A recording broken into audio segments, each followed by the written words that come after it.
स्वामी, आपकी मौन मुखाकृति किस ओर इंगित कर रही है? महादेवी, मारुति के इस कठिन एवं दीर्घ यात्रा का उद्देश्य मारुति के भविष्य और जगत के कल्याण से जुड़ा है। किंतु सूर्य देव को मात्र एक फल समझकर खाने के लिए इतनी लंबी यात्रा? इससे तो मारुति के जीवन पर संकट आ सकता है देवेश्वर। आप कह रहे हैं कि इससे जगत का कल्याण जुड़ा है? महादेवी, प्रत्येक यात्रा, वह बड़ी हो या छोटी, अवश्य ही कोई ना कोई परिणाम देती है।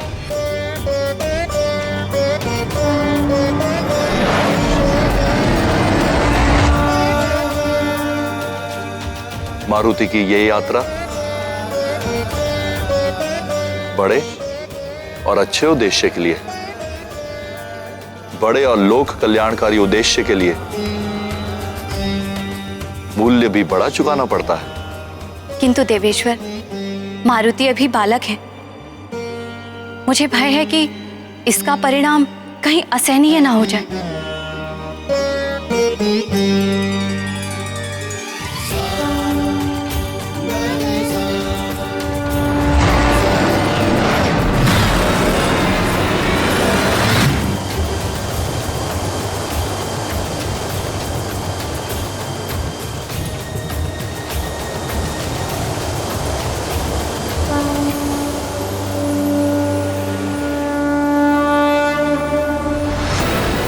अरे, ये तो फिर से बड़ा और चमकीला गोला आ रहा है।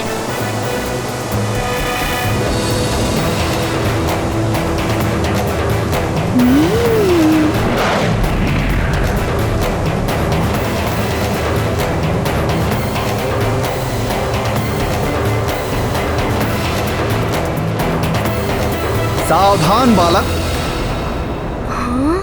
तुम्हारे समक्ष स्वयं कालदेव खड़े हैं।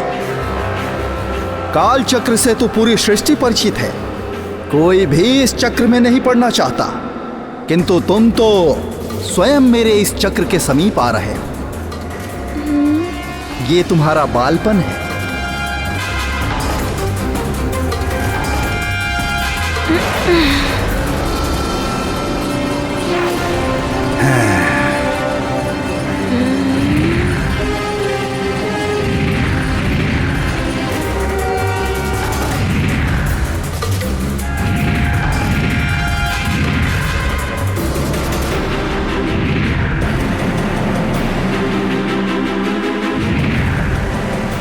मुझे शीघ्र ही इस आकाश फल तक पहुंचना है और अपनी भूख मिटानी है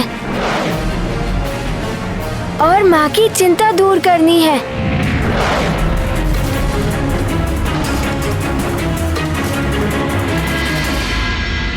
मारुति,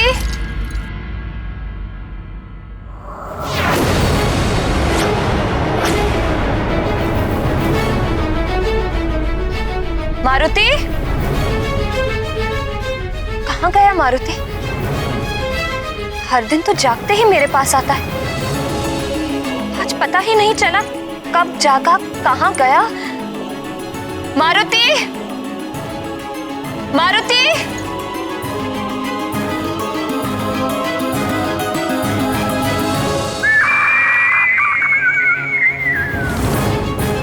ये तो टिटहरी के चीखने की ध्वनि है।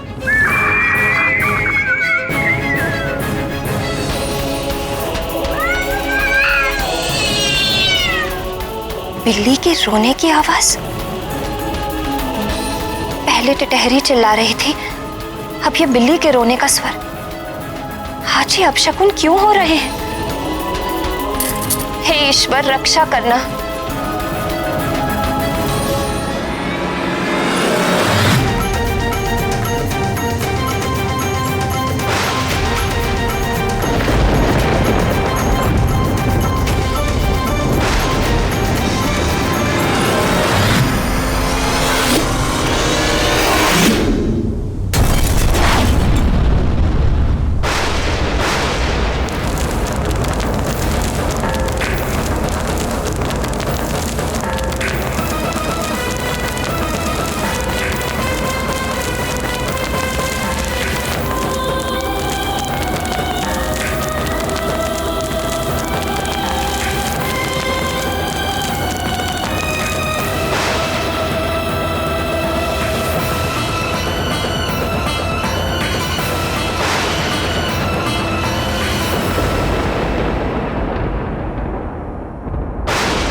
अब ये ध्वनि कैसे?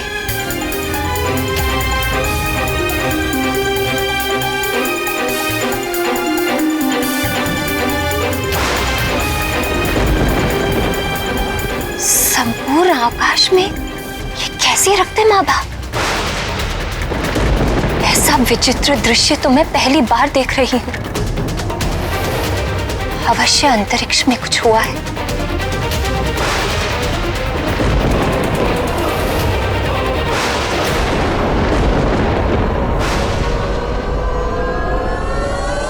जिनके सीने में बसते हैं प्रभु राम माँ जानकी, जिनके सीने में बसते हैं प्रभु राम माँ जानकी।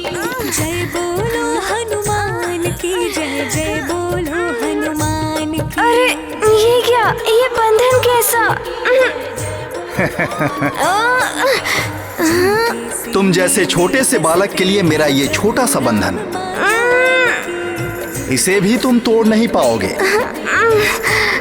काल के बंधन से मुक्त होना इतना सरल नहीं है अबोध बालक। जय जय बोलो हनुमान की, जय बोलो हनुमान की, जय जय बोलो। सियावर रामचंद्र की जय, पवन सुत हनुमान की जय। सियावर रामचंद्र की जय, पवन सुत हनुमान की जय।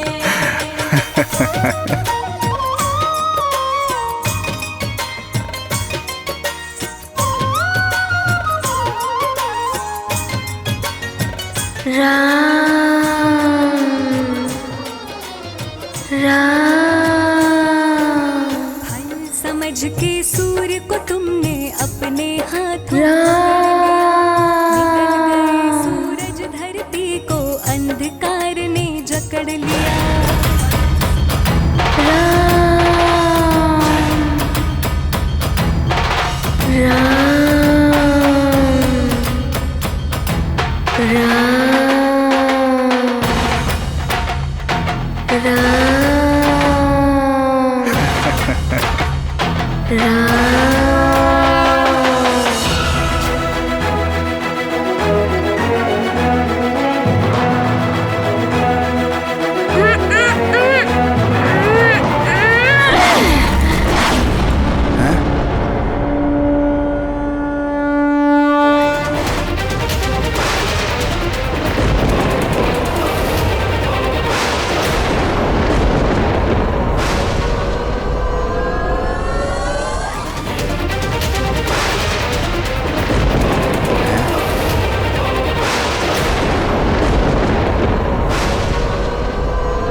मारुति तो बंधन से मुक्त हो गया।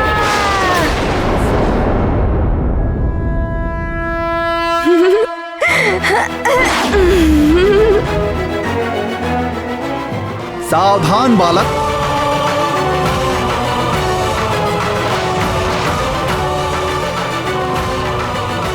वापस लौट जाओ बालक। किसी को भी यहां से आगे जाने की अनुमति नहीं है। क्यों? क्यों अनुमति नहीं है? और आप मुझे रोक क्यों रहे हैं? क्योंकि मैं काल देव हूं। ये क्षेत्र मेरे अधिकार में है और यहां से आगे जाना वर्जित है। किंतु मुझे भूख लगी है। मुझे उस आकाश फल को खाना है,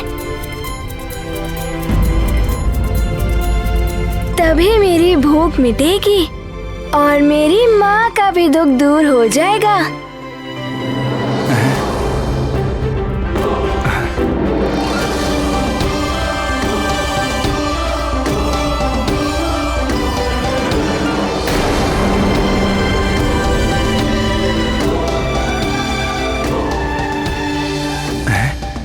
सूर्यदेव और आकाश फल। देखो, तुम्हारे भले के लिए कह रहा हूं बालक, लौट जाओ। वो आकाश फल। कालदेव, आप तो देवता है ना? देवता तो सबकी इच्छा पूर्ण करते हैं, किंतु आप देवता होकर भी एक भूखे बालक को भोजन करने से रोक रहे हैं। बालक, तुम्हें भूख लगी थी तो यहाँ क्यों चले आए? वापस घर लौट जाओ और अपनी माताजी से भोजन मांगो। माँ, मारुति को और भूख लगी है। महारानी जी, सारा भंडार रिक्त हो चुका है, अब कुछ बचा ही नहीं। कैसे बताऊं? भोजन के लिए ही तो जा रहा हूँ। बिना भूख शांत किए वापस कैसे जा सकता हूँ? बहुत ही हठी हो तुम बालक, वापस लौट जाओ अन्यथा। हाँ, नारद जी ने बताया था मार्ग में अनेक बाधाएं आएंगी। पर ध्यान रहे, उस तक पहुंचने के मार्ग में अनेक बाधाएं आएंगी, परंतु तुम्हें एकाग्र होकर अपने लक्ष्य तक पहुंचना है।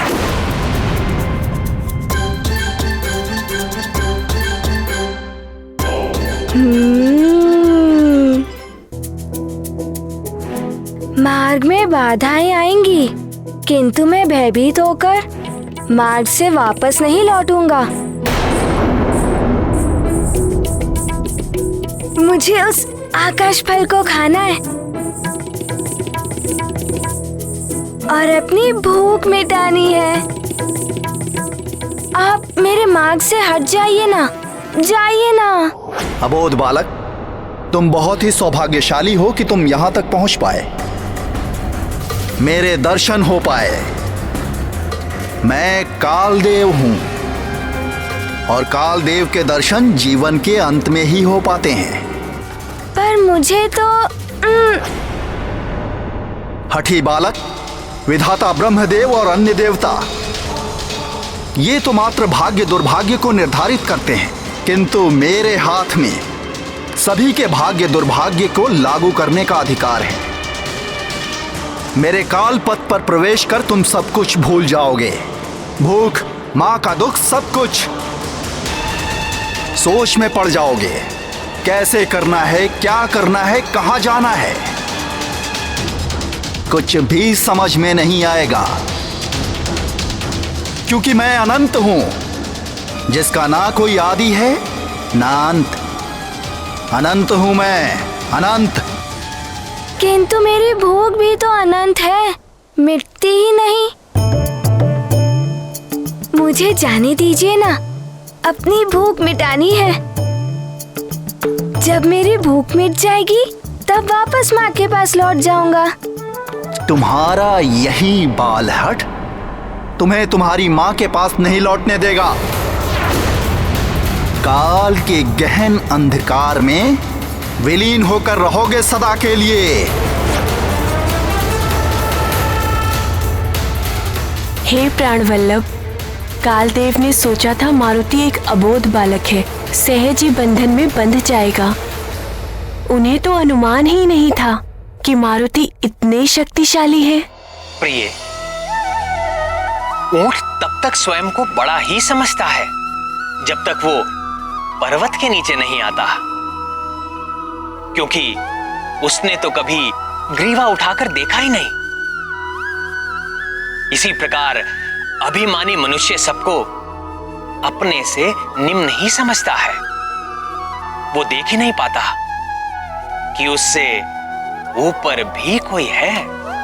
इसी प्रकार कालदेव भी मारुति को एक साधारण अबोध बालक ही समझ बैठे थे।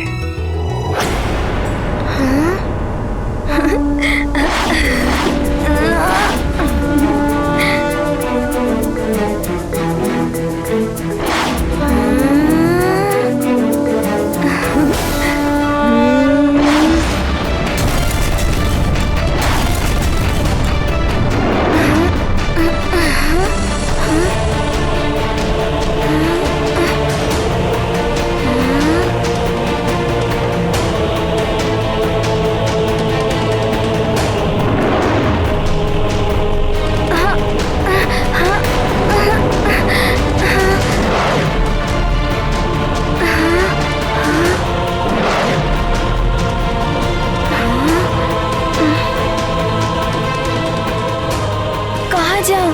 कुछ समझ में ही नहीं आ रहा है।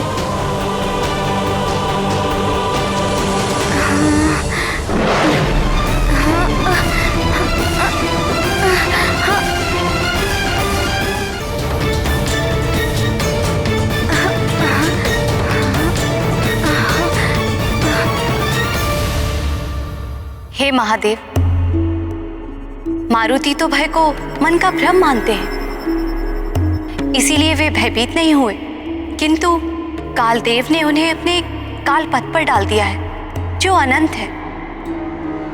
वे इससे कैसे पार पाएंगे? जिसने एक बार दृढ़ निश्चय कर लिया, उसके लिए संसार में कुछ भी असंभव नहीं है महेश्वरी।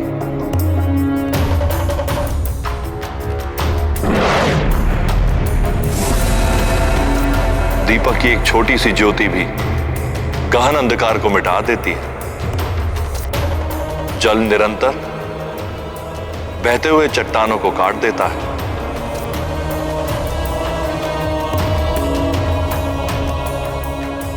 अबोध मारुति में भक्ति की असीम शक्ति भरी है।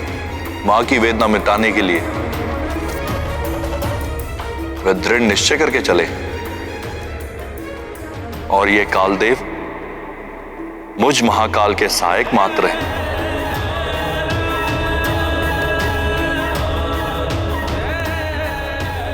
किंतु मारुति मेरे अंश है। यह है कालदेव और मारुति, दोनों के लिए परीक्षा की घड़ी है देवी।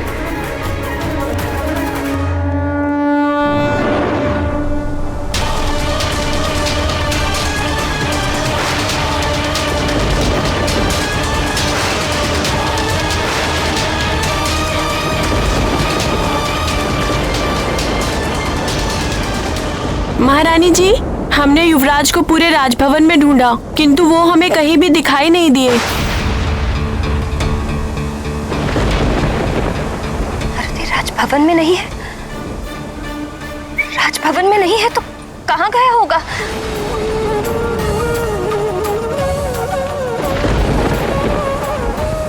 कहीं किसी संकट में पड़ गया तो? हे प्रभु, मेरे पुत्र मारुति की रक्षा करना।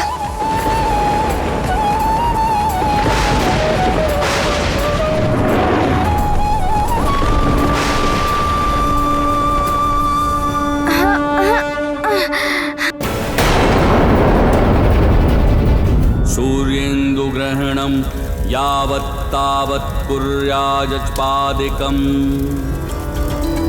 सूर्येन्दुग्रहणं यावत् तावत् कुर्याजपादिकम्। महाराज, क्या हुआ महारानी? मारुति का कुछ पता नहीं चल रहा। पूरा राजभवन देख लिया, वो कहीं नहीं मिला। राजन, आप अपने स्थान से नहीं उठ सकते। किंतु पुरोहित जी, मेरा पुत्र कहीं। बीच यज्ञ से उठना अशुभ होता है राजन। यह आपके परिवार और सारे राज्य के लिए हानिकारक हो सकता है।